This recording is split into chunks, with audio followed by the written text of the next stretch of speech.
this fantastic workshop, we are joined by Greg Jackson, the founder of Heal Charlotte. Heal Charlotte is a nonprofit organization that bridges the gap between law enforcement and the youth in Charlotte, North Carolina.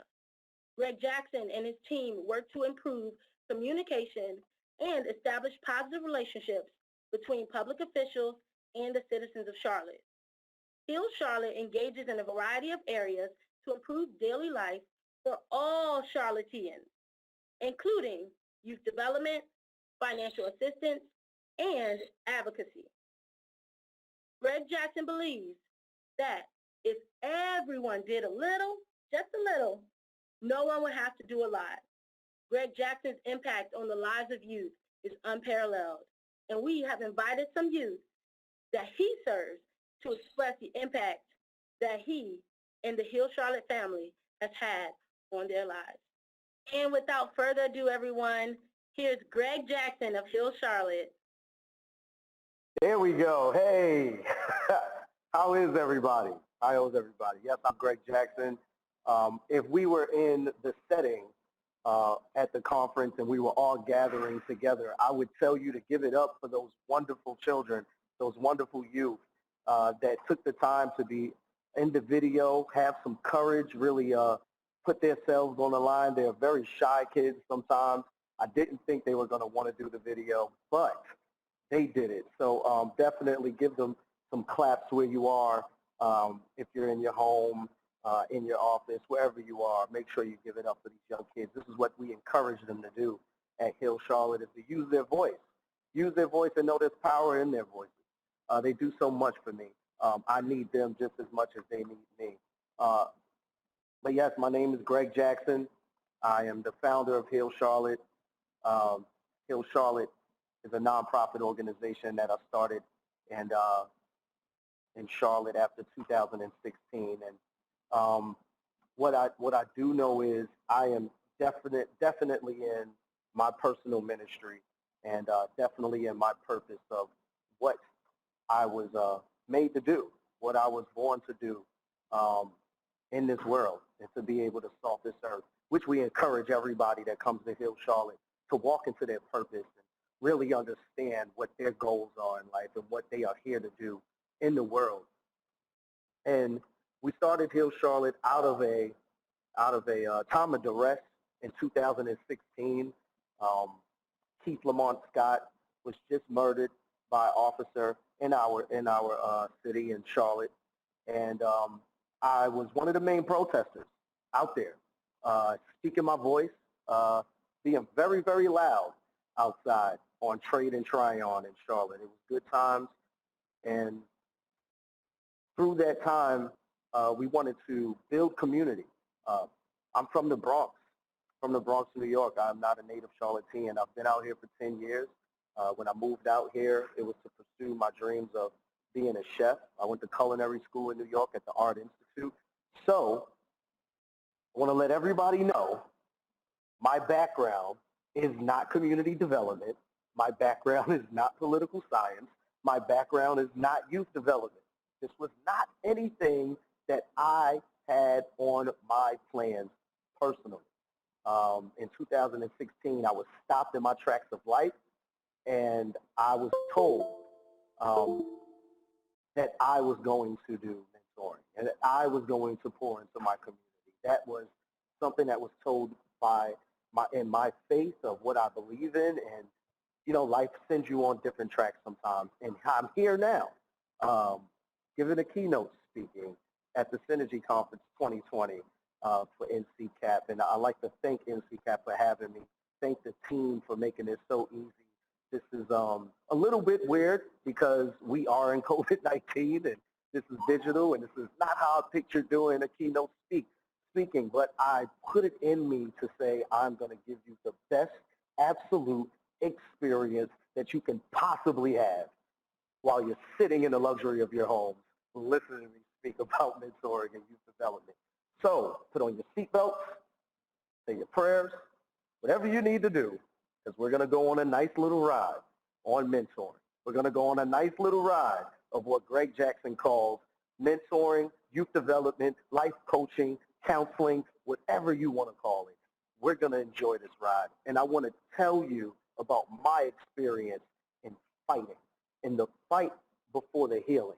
And I know so many people say, when I tell people this, they go, what is that? What is the fight before the healing? What are you talking about? Well, I was at a conference where I had the pleasure to listen to T.D. Jakes speak. And he said something that really, really hit me. And I was working on a book that was highlighting the fights before the healing. And he said, everybody wants to talk about the healing, and nobody wants to talk about the fight. And it was so real to me, and it hit me so hard because it's so true. When I got into youth development, I didn't expect to have to go through the trials and tribulations and hardships that I thought I would have to go to, because the people that I talked to about mentoring, they didn't tell me about this. You know, they gave me the golden story. They gave me the healing story of this kid that I was working with, and now they're in college and they're doing well, and all of the golden stories you hear from organizations when they're going to fundraise or when they're going to get donors and volunteers, and they don't tell you how hard youth development is, and especially for the children that are in underprivileged and underserved communities that we want to reach out to and give opportunities and resources to. And I felt real convicted in myself. I felt so convicted. I started to look in the mirror and say, am I doing my staff a disservice? Am I doing the people that I represent a disservice that person that wants to join Heal Charlotte, that person that wants to be a volunteer? And am I introducing them correctly to what we do at our youth program if I don't tell them how hard it is, how painful it is sometimes, how discouraging it can be sometimes, and how hard you have to literally fight for every child that you have in your program? And I'm here to challenge everybody's train of thought. I'm here so everybody can understand right now, more than ever, we don't need volunteers. We don't need donors. We don't need executive directors. We don't need staff. We need fighters. You are a fighter for somebody who cannot fight for themselves. You are a fighter for a kid that can't fight for his education, for their parents that can't fight for the opportunities and the resources. You are a fighter for the organization that is fighting for funding. You are a fighter 24/7. This is bigger than just, I'm going to volunteer for an hour or 2 hours, because everybody knows when you get engraved in somebody's life, when you start to be consistent and persistent with that child, it is not a 2-hour job anymore. I think we all can relate to that. If you are really in after-school programming, if you are really an educator, a tutor, a leader, a conduit for your community, I think you can really sit back and say, this thing does not last 3 hours. These kids call me in the middle of the night sometimes, and I can't escape them. But it's a beautiful thing. But it's what we need to recognize and what we need to understand. And I want to help everyone understand this. I want to motivate you to be able to go out and fight and go a little extra mile, you know. And it's real ironic that I'm talking about fighting today when one of the freedom fighters, John Lewis, is having his funeral today. And it's so much that I've learned just by watching those that have fought before me. And now I can learn from them on how I can fight, not only for myself, not only for the kids in Hill Charlotte, but for a generation of children that deserve better. So I want to take you to the beginning of how we started this thing. So we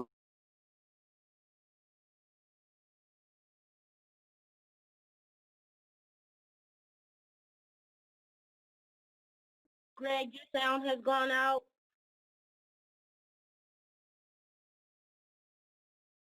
No, we still can't hear you, Greg. Guys, give us just 1 minute. He's going to make sure his sound is all good and ready to go.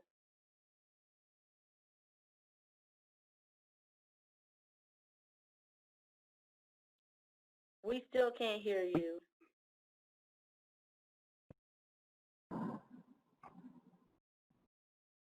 Hello? Okay, we can hear you now. Sorry about that. Can you hear me now? Okay. I don't know where I left off. We love technology until it doesn't work, everybody. I know. I had earbuds in, and I guess they stopped working on me, but I am here. This is the joys of technology, like Shanika said. Sometimes we love it, and sometimes we don't. But I wanted to start talking about the beginning of Heal Charlotte, where we started from. How did we get to this fight? How did we get to starting this youth development program? I was in my neighborhood one day. Right after the protest, right after we had finished training some police officers on how to sympathize and empathize and humanize with community members in a time of duress. We trained 77 officers, and it was wonderful, wonderful.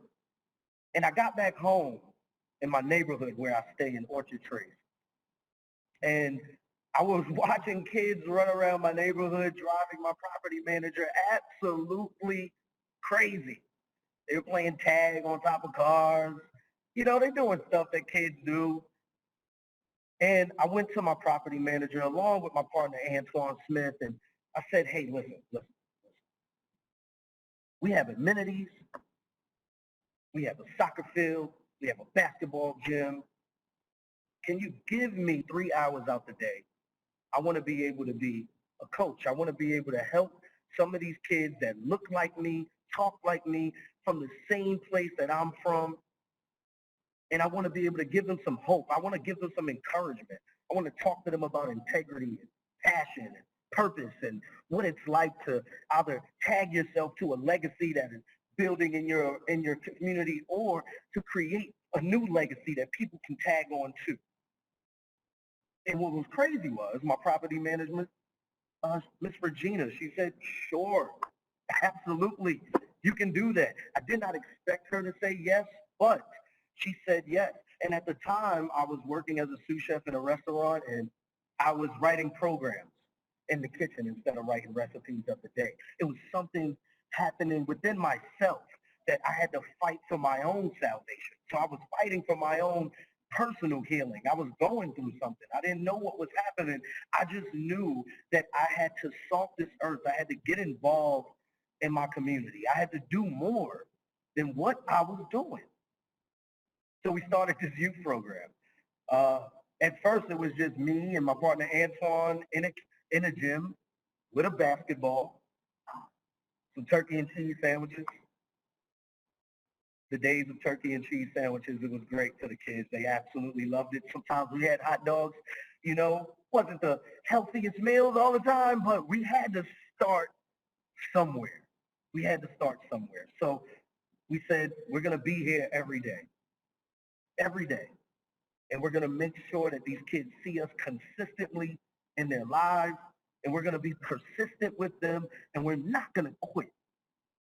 We're going to fight for their trust. We had to fight for their trust. Every day, kids would come into the gym, and we would get yelled at. Sometimes we would get cursed at by kids. You know, who are you? You're not my dad. What do you think you're doing? Can't tell me what to do. But we knew there was a lack there. And some point, they would come around. And 2 weeks went past, and 5 kids turned into 10. 4 weeks went past, and 10 kids turned into 15. 8 weeks went past, and we had 35 kids every day in the gym, soccer field, showroom, pouring into kids, just pouring into kids, giving them everything that we had and everything that we didn't have when we were growing up. Just trying to give them these opportunities of, you have hope. You can build faith within you. You are special and wonderfully made. You're going to do something great. And we had to fight for the trust of the kids. And when you build that trust with them, they become your sponges. And when they become your sponges, the possibilities are limitless and they're endless to what you can instill inside of a child. So as we were building this program, and we're fighting for the recognition of other programs to understand what we were doing, I met this young man,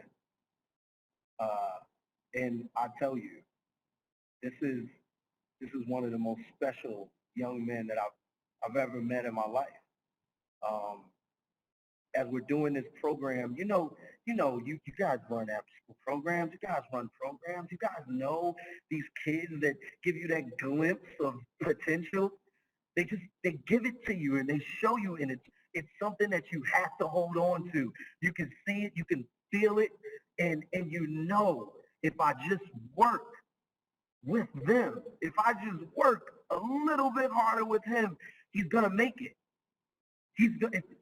The possibilities are endless with him, with her. Well, whether they're boy or girl, you just know it. And sometimes you can see the environment that they're in and you understand, I have to be there with them through this time or else they might not make it. So I have to fight for them. I have to understand that they deserve that fight that they don't have inside of them yet because they don't know how special they are. And I want to introduce you to this young man. This young man, his name is Alhaji Kamara. Yes, that's me at the track. Yeah, Haji was going advanced. When I met him, he was 13 years old. He was going advanced. He's in advance, and he was running. You know, he loves to run. Loves to run. He's from Liberia.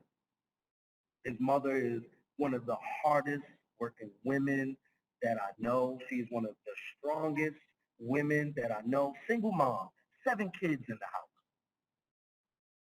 Fresh from Liberia, survivor of the First and Second Civil War. She's been through it all. Now, this is the point of me saying that when you get inside of a child's life, you absolutely know that you are going to be close to whoever is around them, whoever their guardian is, their parent is. You are no longer just doing youth development, but you end up doing family stability. Somehow you find yourself in the middle of this child's life trying to navigate everything. And when I met his mother, that connection got me so close to him, because I realized what she was going through and how much support and how much of a safety net she also needs. 7 kids in that, 7. 3 high schoolers, the rest are young, 9, 7, 6, 4. It was absolutely amazing to see her work. She told me her story. I swear, y'all, if y'all met her, listen, she should be keynoting, okay?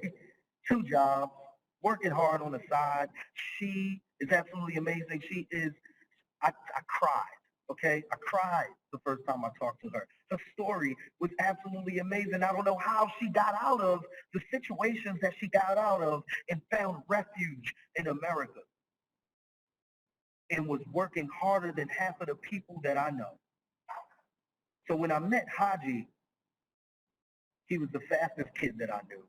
I mean, he would literally like race people in the parking lot with his shoes off, no shoes, just socks, and dust people. Dust them. The fastest person you can name, he would dust. And then he would do splits, and then he would go home, and then he would watch his siblings while his mother was at work. That integrity right there. He would go watch his siblings while his mother was at work. It did something to me. I absolutely knew that this kid needed a chance.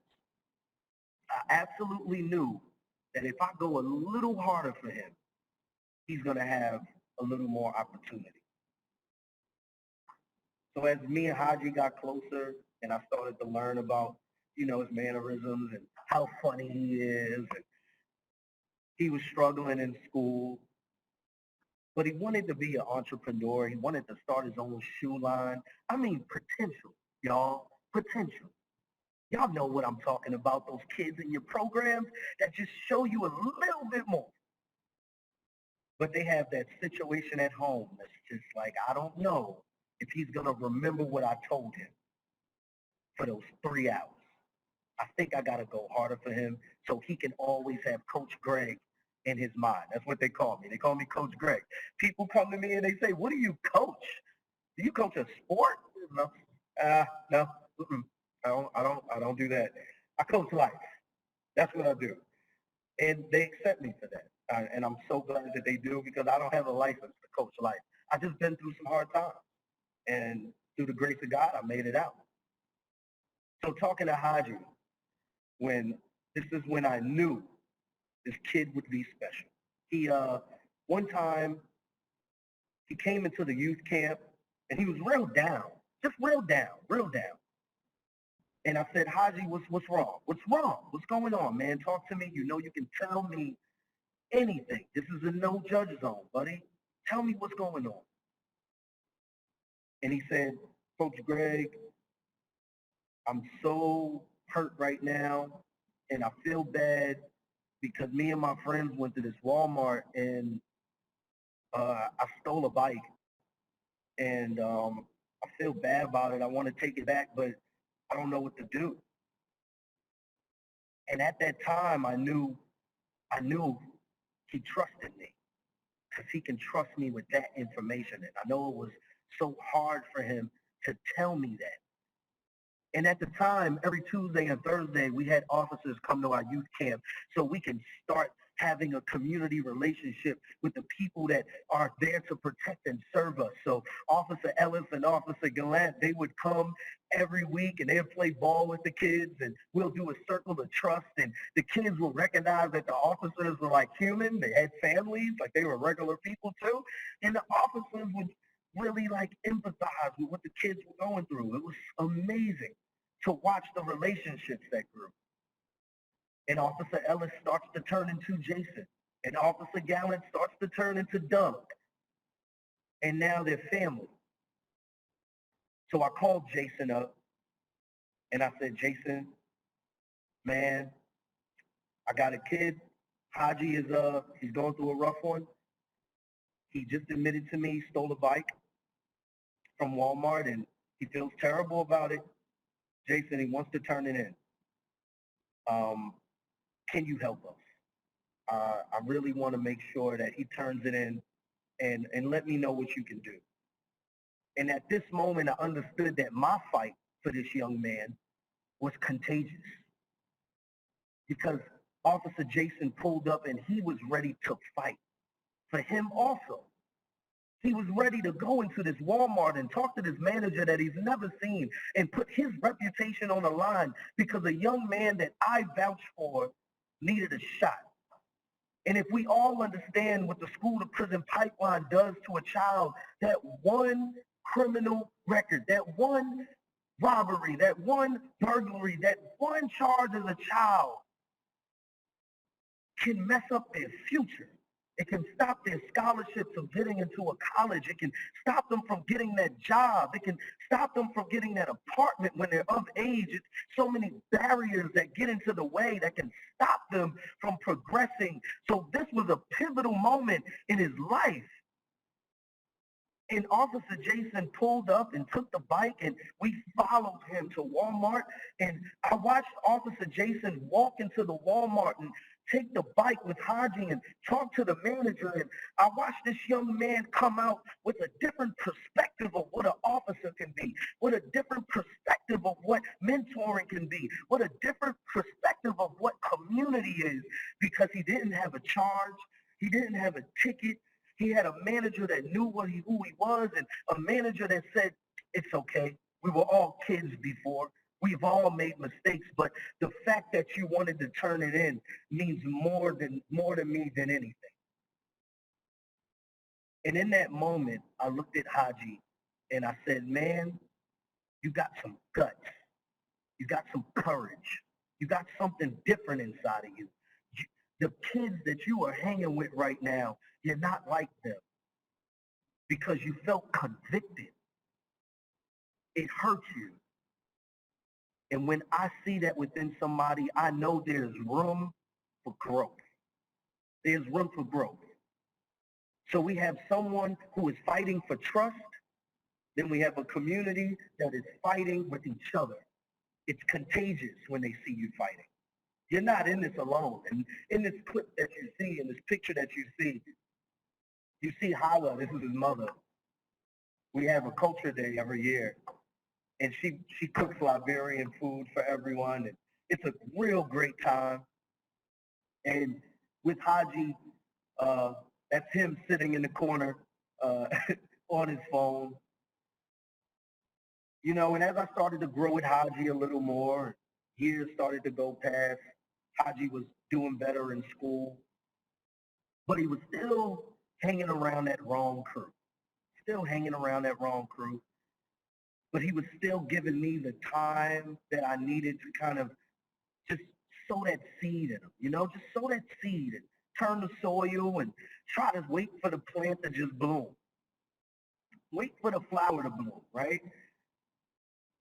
And one time, as he was going through his, you know, maturity and puberty is hitting him, he's finding out who he is, what he likes and what he doesn't like. You know, he got into some trouble again, you know, and we've had great times in between that. But he got into some trouble again. And I get commended for what happened this day. But I honestly want to tell y'all, I was not in control of what happened. And maybe if I was in my right mind, it wouldn't have went this way. But Haji got in trouble. He was with his friend who stole a phone from somebody. And he got caught with the kid, you know, and he got in trouble and he ended up in jail. And he called me and he said, Coach Greg, I got caught on Tuesday and I didn't do it. Like, I didn't do it, but I was with the wrong crowd again, like you always tell me. And I know that I have to be rolling with the crew that I look innocent, you know? And I'm with the innocent crew. And I want to change that. I want to change my friend. And I told him, I said, well, Haji, this is a learning curve for you. You can either get used to this or you can make a change right now in your life and make a decision right now that this is not going to be you. You're going to make stronger decisions. And he said, I will. I will, Coach Greg. And he wrote me a letter that day. So he had court on Tuesday. His mother called me and she said, I can't make it to court. I can't make it. I have to work. If I don't go to work, I'm going to get fired. And I can't afford to be fired. So I told her, I'll go. I'll go to court and I'll talk for him. And I'll talk about the goodness that I see in him and that I'm his mentor. And by that time, Hill Charlotte had a little more cachet in the city. When I got there, the judge knew who I was.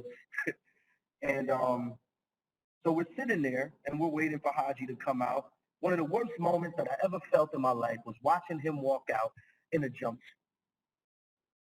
because I knew that wasn't him.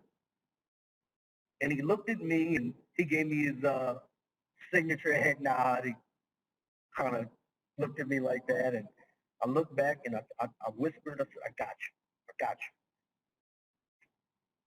you. And in that moment, he stood up straight because he knew no matter what, this love I have for you is unconditional. No matter what, I'm going to fight for you, even when you can't fight for yourself or even when you can't see that you have something to fight for. And they need that. There's so many kids out here that need to see someone is going to fight for me. No matter what. No matter if I mess up. No matter if I make that wrong decision that now makes the whole organization look like we don't know what we're doing. But my coach, my counselor, my teacher will still fight. So the judge said, all right, well, who's here for this kid? This is the funny part, y'all. The judge said, who's here for this young man? And I stood up and I said, my name's Greg Jackson. I'm here. I'm here to speak on his behalf. His mother couldn't be here. She has to work. And the judge said, well, he can be released.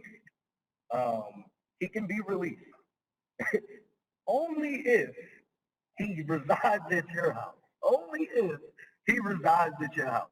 Now, anybody in their right mind at this moment would have said, absolutely not. Absolutely not. And I know in my brain I was thinking that, but for some reason my spirit jumped in me. As y'all can see, I'm a passionate person. My spirit jumped out and said, yes, sure. And as time slowed down, and I could see the words coming out of my mouth, and I tried to grab them and put them back into my mouth, but they were gone already. They were already out there. They were in the atmosphere.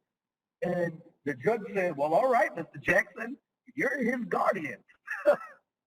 Man, I wasn't prepared for that.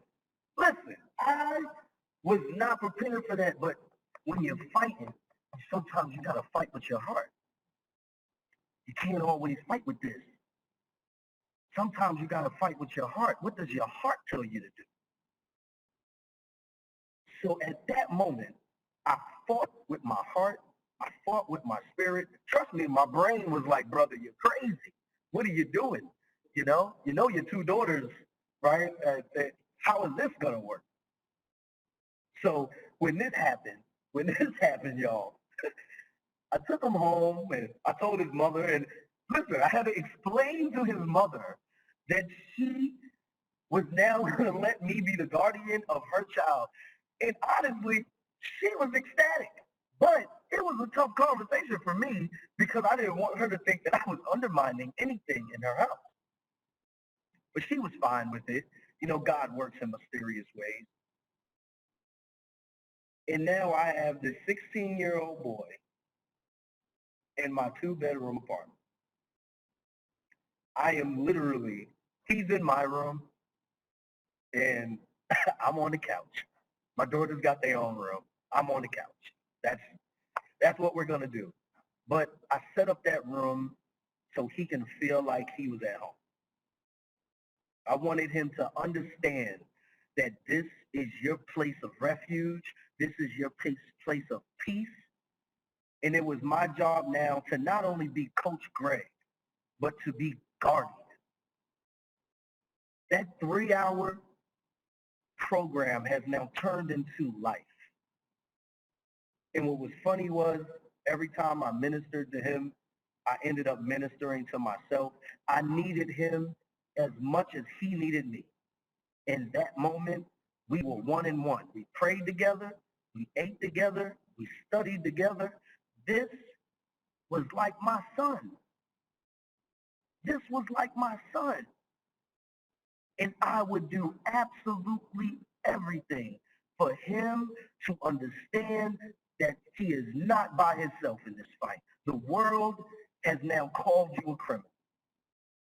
And he came on with this ankle monitor on, so he couldn't go nowhere, you know? He's on lockdown, you know, house arrest, and he had to come in the house at 6 o'clock. So there was order now in his life, and I had him reading books that was focused on integrity and how to be a man, and he really, really grew.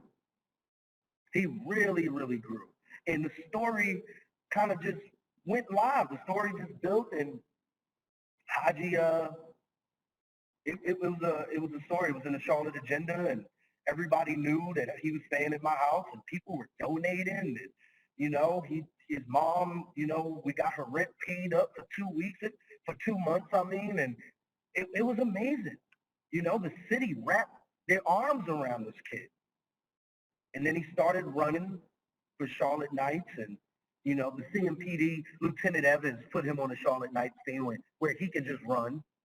And he was doing amazing. He's coming in first and second place in races. It was absolutely amazing. And one summer, the next summer, actually, he had to start helping his mom out a little more. So, you know, he started to get some leniency where he can go and help his mom and stay at his mom's house and watch the kids. And I remember one time I took a bunch of young men, including Haji's brother, Dawada, who you've seen in the video, the tall kid with the high top, looking like he's in Kid and Play. That was Dawada. That's Haji's little brother. And the young man, I took all of them to a Charlotte Hornets game. Haji didn't make it this night. Haji was out with his cousin, and you know, they I think they were going to a party. He's a high school kid, so I understood that. Told him be safe. And we were at the Charlotte Hornet game. Man, we had a good old time. Man, it was so great. It was so great. It was such a good time. And I was getting a phone call from Haji. And he told me, you know, Coach Greg, the car broke down. We're on the side of the road. And I knew that wasn't the whole story. You know, I knew that wasn't the whole story.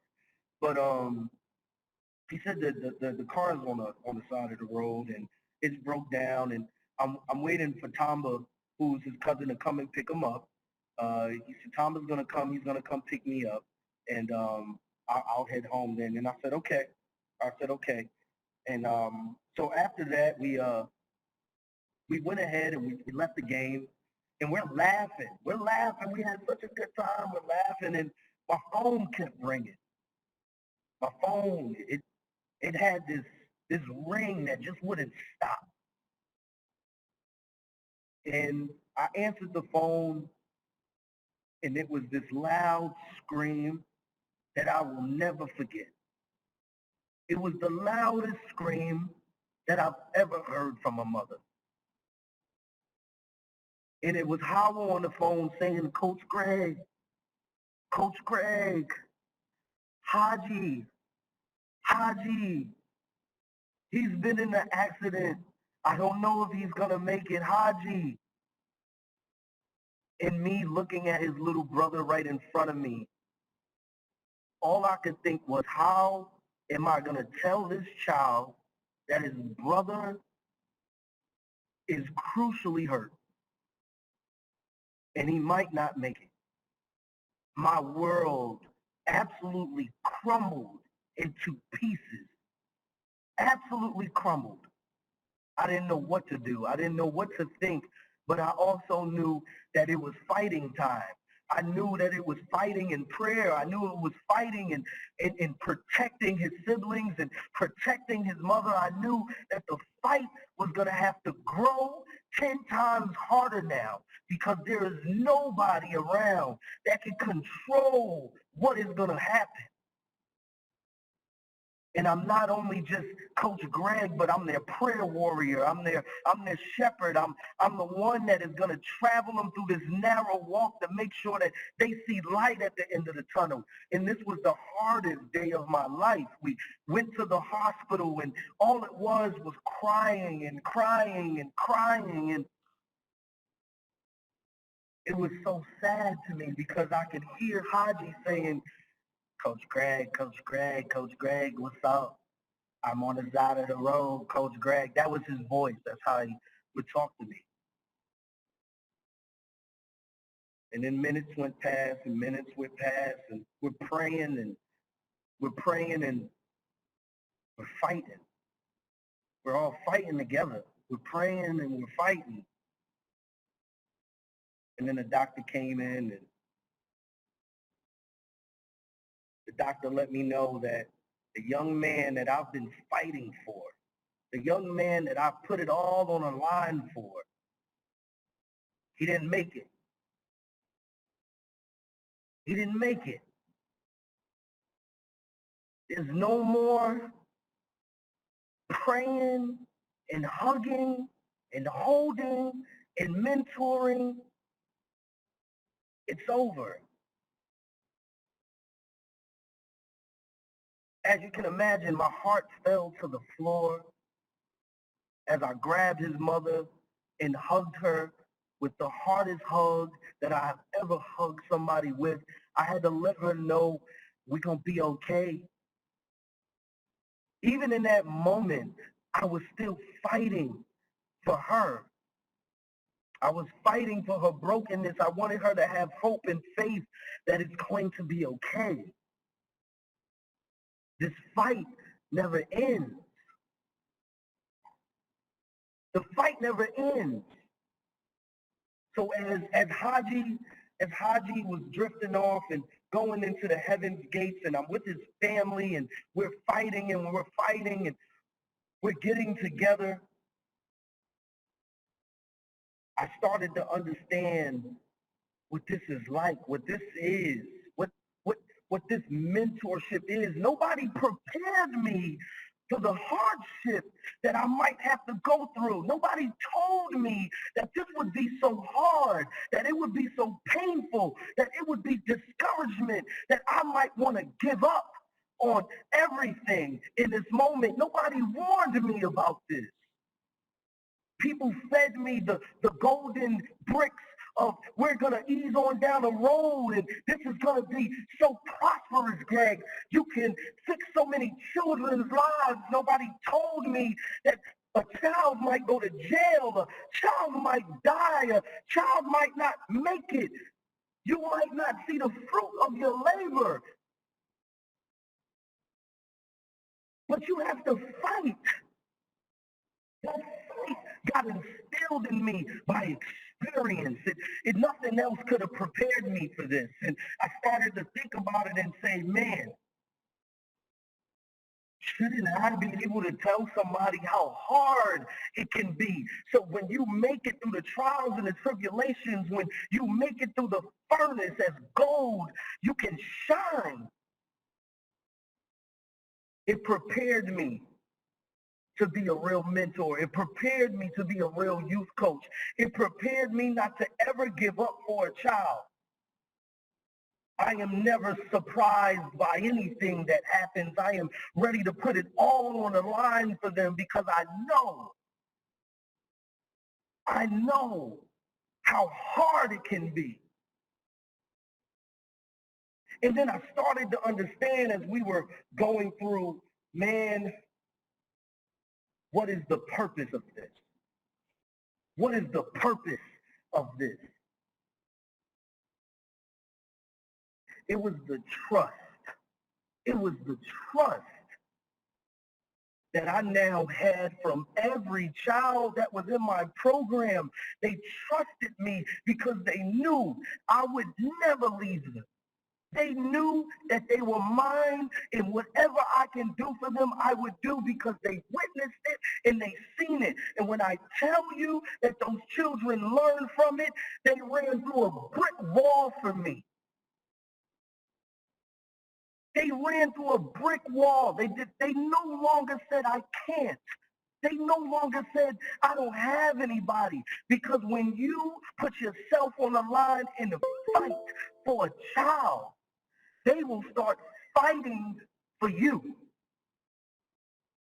They will understand this life ain't about me. This life is about everybody that has poured something into me, and I want to make them look good too. And the trust that I got from these children this year, the trust that I got from these children this year, it was through the roof. They were limitless. The blinders have been taken off of their life, off of their eyes. They knew I can make it.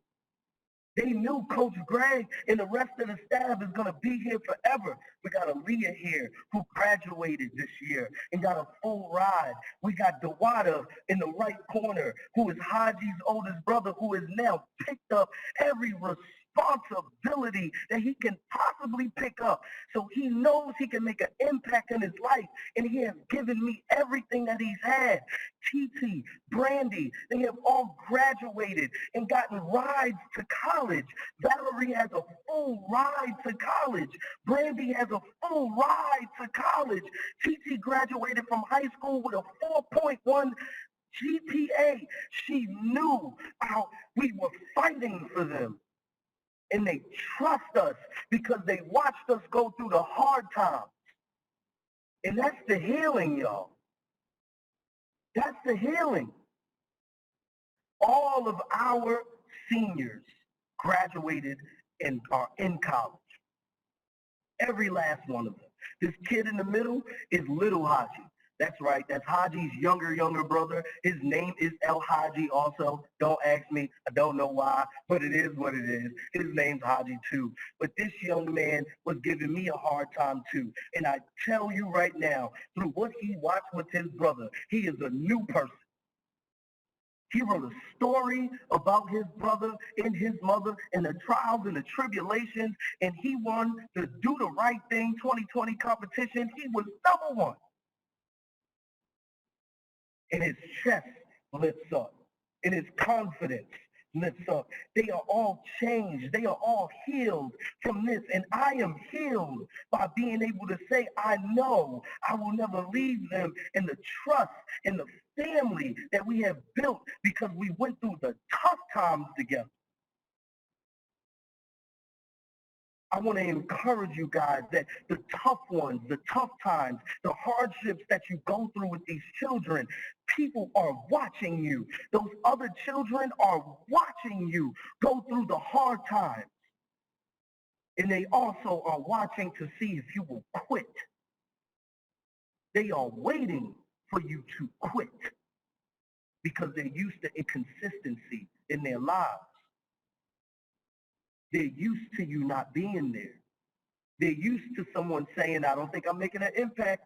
I think I'm going to go to the next organization. But they want to see you fight. You are now not a volunteer. You are not a mentor. You are not an ED. You are not a founder, but you are a fighter. You are a fighter for a child that cannot fight for themselves. You are a fighter for a family that cannot fight for resources and opportunities. You are a fighter for a community that is underprivileged and underserved. You are a fighter for ED that is fighting for their programs. You are fighting for programs that need funding. You are fighting for donors that will go on a limb and give you multi-year fighting. You are a fighter. Take that home and rest in it. You have gave yourself the wrong title for the longest.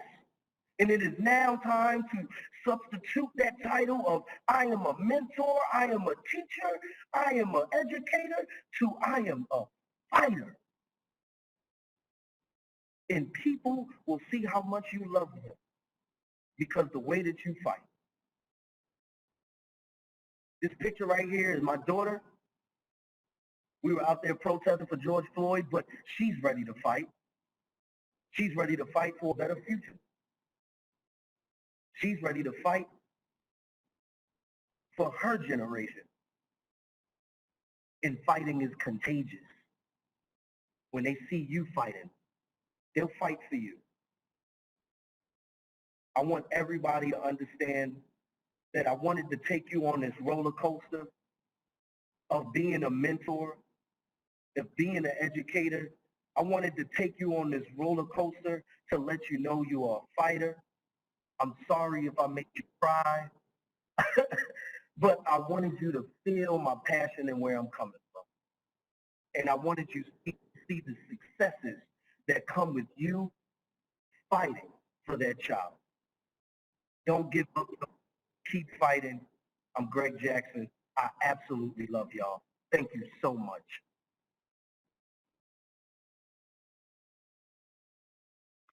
Thank you, Greg. Thank you so much. I started tearing up over here. That was like an incredibly moving presentation. And I know everyone that is watching right now, you're re-energized, you're rejuvenated to get back in the ring and win that fight. And whether that's in person or virtual, we want you guys to keep fighting. Rocky and Apollo style, right? Rocky and Apollo style. I have a couple questions for you, Greg. How do you tailor and differentiate mentoring for each student? Because we know every student is different. Every kid has a different outlook on life. How do you individualize that? So I have kids that, you know, I have an automatic connection with, and they always tell me what they're going through. And sometimes I know what I can handle. And that's why it's always good to partner with or bring in people that are great at what they do, because you won't be able to handle every problem, right? But you also need to be able to pour into other people that can say, Greg, I got this. And I have so many people that fight along with me that put me on the stories that I don't know about of children that are in our youth development program. And we all share that experience together. So sometimes you have to really separate, know your strengths, know your weaknesses, also know what you can't handle, but also know that you are not alone. Build yourself a great team that will also be able to handle some of the fights that you're not ready to handle. And we separate and differentiate by that, by having these real conversations with children and really being transparent about our fight as mentors. We don't never want to be superior. We don't ever want to be higher than. We are on the same level. And I want them to know that I am going through trouble too. I am not completely fixed. And I believe all of us know we aren't perfect. So be transparent with the children, and they will be transparent with you. Okay, and my last question is, you mentioned bringing in people to help you fight that fight with kids. How do you bring in all points of contact to support that child? So, for example, in your stories with Haji, you talked about his family. You got in touch with the police. You're not a Charlottean by birth. So you came from New York and you started this program. How do you bring in all different people? Because that's something that people struggle with. Yeah, so it's you have to be genuine, you have to be humble, and you have to have confidence in what you can do. And don't try to do everything. And really, that's what happened at Hill Charlotte. We knew what we can handle and what we can do as an organization. And we also knew that we would be stronger with the ecosystem. Every family, every child needs a safety net, but so does every organization. Every organization needs a safety net also. And you can't try to attend to every part of the wound by yourself. Please make sure that you are willing and open to partner with people and then trust them to do what they do or whatever their expertise is. But really trust them. Surround yourself with like-minded, like-hearted, and like-souled people so y'all can have the same outcome and make things happen. And Greg, I just want to tell you a few things that the audience is saying. They're blown away by your presentation, and we are so grateful that you joined us. And we want you to continue to fight for the lives of our youth and to continue positively impacting them because they need you.